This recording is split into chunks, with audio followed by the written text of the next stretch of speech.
what you are, this is what you get, this is what you are, this is what you get, this is what you are, this is what you get, this is what you are, this is what you get, this is what you are, this is what you get, this is what you are. Depending on your chosen field, you may prepare scientific reports. Generally, you will write scientific reports for peers who have the same or more higher education. There may be occasions when you write reports for more general audiences as well, but we'll address that possibility elsewhere. How are scientific reports different from academic reports? They may not be all that different. As I am sure you know, a great deal of scientific research is conducted in academic settings. However, the topics of scientific research may be studied and reported differently. For example, let's suppose that a literary scholar wanted to reinterpret a work of classic literature. This would require extensive research on what previous scholars have written, and this particular scholar may also need to review facts about the author's life, social climate, and other factors.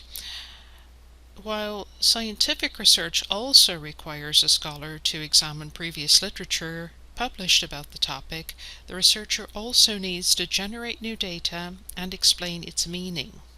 Why? Because if you want to conduct additional research, you need to convince people from your own and other disciplines of the importance of your scientific discoveries. Therefore, through writing and document design, you will convince stakeholders that your work is important, unique, and worth supporting.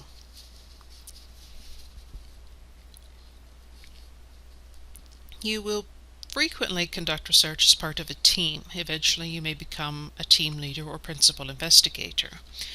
If you look at a scientific publication in your major field, you'll probably find that there is almost always more than one author. There may be several. Medical writers can write about their findings alone, but more often than not, they will collaborate. If you've ever had to write lab reports for your science classes, then you've already had some practice preparing scientific reports.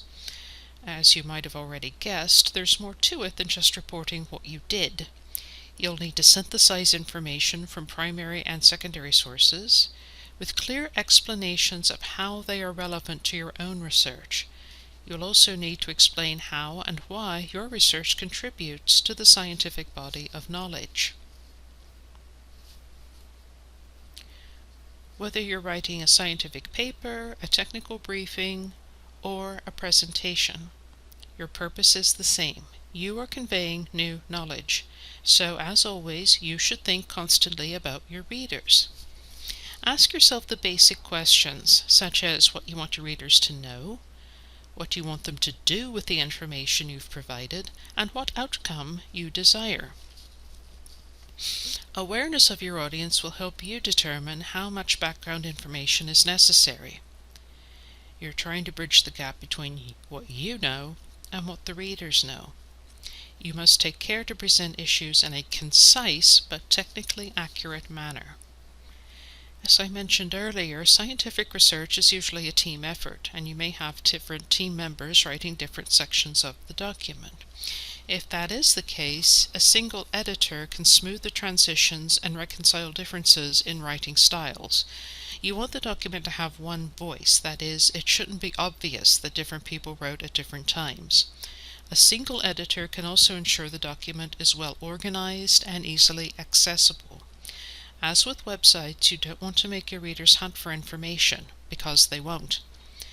Use clearly labeled section headings, appropriate references for figures and tables in your text, and present information in a logical order. You should have learned basic research principles in earlier English classes. Just as a quick review, the first thing you should do is define your communications objectives. What is it that you want to tell your readers? What are you setting out to achieve, and why does it matter? Then you're ready to conduct research. This could be reviewing the literature, where you find out what has already been accomplished and what new avenues for research are open to explore your topic further. So this means you should determine what you already know, anticipate your readers' questions, Consult several kinds of sources, avoiding bias. That means don't simply look for literature that supports your hypothesis. Review literature that does not support your hypothesis and look for any limitations in the study design, applicability of findings, or other issues that make it less reliable or valid. Analyze the information you have. As with any document, you will create a plan or outline, paying attention to layout and graphics. In the early stages, this will matter less than generating your content, but you should always have the end result you want in the back of your mind. Let's turn now to the structure of scientific reports. Your goal is to present your research and your scientific discoveries, so you will need to act as your own best advocate. You want to bridge the knowledge gap and convince readers that your work is of merit. So generally you, as the medical writer, are asking a question, testing a hypothesis, reporting the results, and discussing the answer. In essence, you are answering these questions. Why did you start?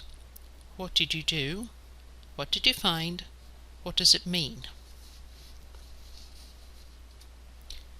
Why did you start? Introduce your question immediately in the abstract as well as the introduction. What is the report about? What problem will your manuscript address? Why should the reader care? In this opening statement, you are conveying your scientific logic. Your reader should understand why you are approaching the topic in the manner that you are, what wasn't covered in previous studies, and what your main new findings are. That's a lot to pack into 2 or 3 sentences of between 12 and 25 words, so that's why scientific writing takes time and practice. Waiting to write your document 2 days before the deadline is not going to work. Look at this opening statement from a research proposal as an example. 1/3 of pediatric epileptic patients have difficult to manage epilepsy despite advances in current therapies. The neural mechanisms involved in expression of diverse seizure types remain unclear, hampering efforts at the development of new therapies. So, what do we know? We know that there are better treatments for children with epilepsy, but they're still not good enough for everyone. The writer announces the problem, that we still don't know enough about the neural mechanisms involved in certain types of seizures, and that knowledge gap is preventing us from creating new treatments that will help more children. We know what the report is about, why we should care, and what the problem is. The author is proposing to conduct research that will help solve the problem, and the task at hand is to convince the readers that this research is worth supporting. That was one example. You can also approach the opening by providing background information. This would be details on why the question is important. Here you are answering the reader's implicit "so what" or "why should I care" question. Review of the literature. What have other scientists found out about this issue? What do you know from past studies? What questions remain from previous research studies that may be answered through your research? What are you going to do that no one else has accomplished? Here, you want to impress upon your readers that you're making a breakthrough and doing something that's not been done before. Whether you're boldly going where no one has gone before is for the readers to decide, so you make your case as clear, as convincing as possible.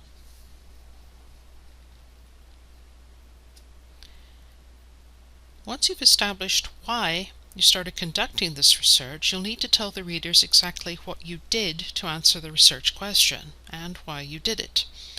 This is known as the method section of the report.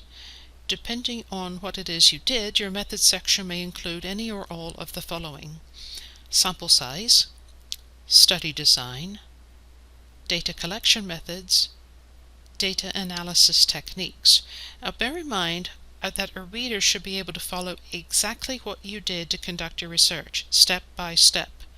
This is not the appropriate place to claim your methods are trade secrets. Research is considered reliable and credible if and only if another scientist can understand what you did and replicate your findings. You'll need to provide sufficient detail to allow replication. This section should be objective, in other words, just the facts. What did you find? This is equivalent to the results section.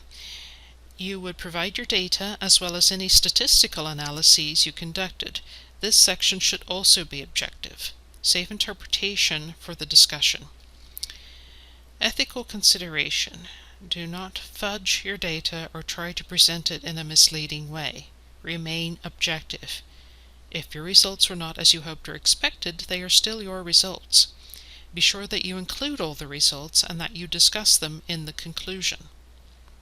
Sometimes the discussion and conclusion sections are combined, but we'll suppose for the moment that they are separate. What does it mean? This is the discussion section of the report where you interpret your data. The discussion should be in the same order as the results, providing your interpretation of the data in the larger context of the problem. Here, the reader wants to determine your credibility and the reliability of your data. You should state whether the experimental design adequately addressed the hypothesis. When you explain a result, you should describe the mechanisms that may account for that result. If your results differ from what you expected, explain why that may have happened. If your results are what you expected, you're going to need to say something more than our data were consistent with our expectations. Describe the theory that the evidence supported.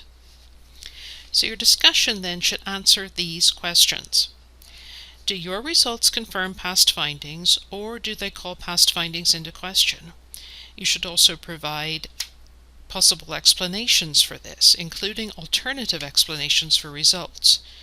You should also discuss any potential problems and how they could be addressed.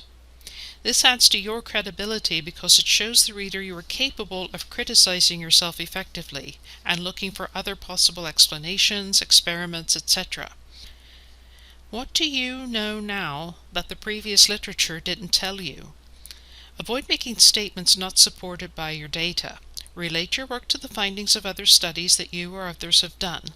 Discuss reasons for similarities and differences between yours and others' findings. Here, you want to compare strengths and weaknesses of your study and previous studies. Your objective is not to say that your research is better than anyone else's.